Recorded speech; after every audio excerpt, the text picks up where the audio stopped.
So here we go. So the concept of staying driven. So Gordy, my man, where are you from? From LA. LA. A born and raised boy, which is very rare if you have any familiarities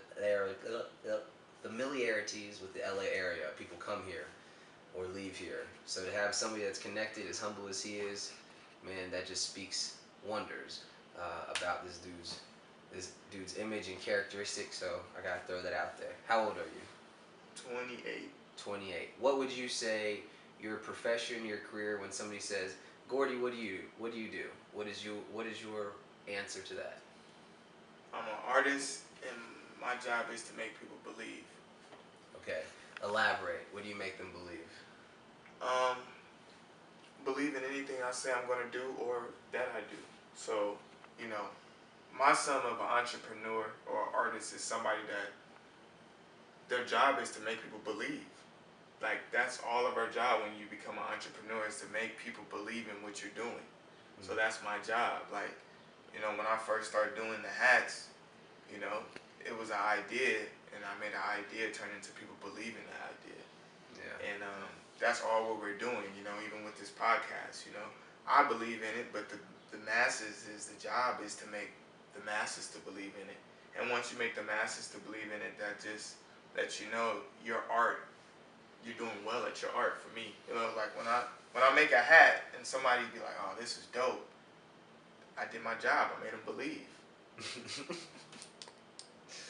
That's fire. So on making hats, that's how Gordy and I met.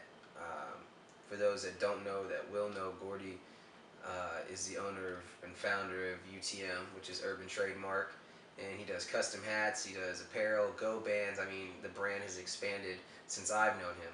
But how we met is I bought a hat in Tradition in the Beverly Center, ended up putting it on my social media account. People were DMing me trying to buy it. And I was like, damn, dude, like, I gotta share this with this homie that made the hat because he might be able to make some bread off of it.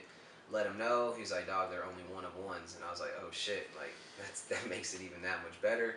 And I was like, hey, dude, man, I'm just kind of really messing with your stuff. Like, I don't know anything about fashion, but let's link up. Maybe we could like just kind of hit it off. Long story short, we did. Here we are. And like I was saying, man, it's kind of crazy. So seeing what he does in the hat world, for me, and to know his background and his story and how hard he works, when I have somebody like him a part of my life, that's why he's on this couch, because he keeps me driven. I stay driven through seeing him. It's almost a competitive nature, and that's what I believe friendship should be to an extent, is to compete with one another on a professional level as well, because you don't want to necessarily try to beat them, but you want to keep each other honest, and you want to make sure you're pushing each other and you're collaborating well and maximizing the potential that you have, that inner instinct, that initial greet that was so organic, like we spoke about. We wanted that flame to keep burning every time we see each other. And I think that's what's so unique about our relationship, is because every time we step into a room with one another, we get vibes, and we get inspiration, we get ideas, we get, so we get good weed. that too. Yeah, man. I think, like, when I first met Dan, like he told you off social media, the initial approach of when he hit me up was this. I'm really good. I've been doing what I've been doing, so I've been blessed to meet a lot of people. So I'm really good at reading people. And just the approach when he hit me up, it was kind of like, I felt like good vibes. Like, this dude's probably a cool dude. And then we linked up and we chopped it up and we ate.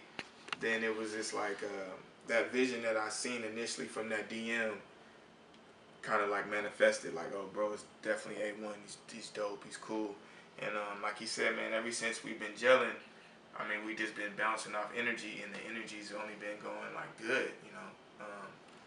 Even from this podcast, like, this is dope, man. To see my boy when I first met him move down the street, and now he's here, and now it's like we doing a podcast, like, and it stay driven, and it's dope. And I think, like, what he's gonna do is gonna be real special, because I feel like as long as you keep good energy around you, you keep good people around you, you're only gonna flourish.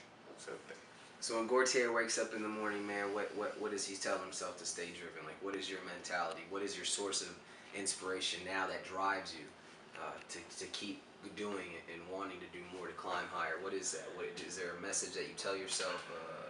a source, you know, something that's a part of your life, something you're working for? Like, what is it? What can you share? For me, it's kind of like what's lately, especially what's been keeping me driven, and it's kind of like my family. Mm-hmm. You know, my daughter and my wife. You know, they keep me driven. You know, because I got a lot of Responsibility. responsibility, man, and I got a lot on my back. But at the same time, I know what I'm capable of because I've proven myself so many times. So for me, what's keeping me driven is knowing that I need to do more. Because if I do more things will happen. So like I said, man, I just got to get more people to believe, you know. It's that believe word is so deep, man, and so that's what's keeping me driven. It's dope. I think the responsibilities in life or the positions we put ourselves in. See, some people aren't driven because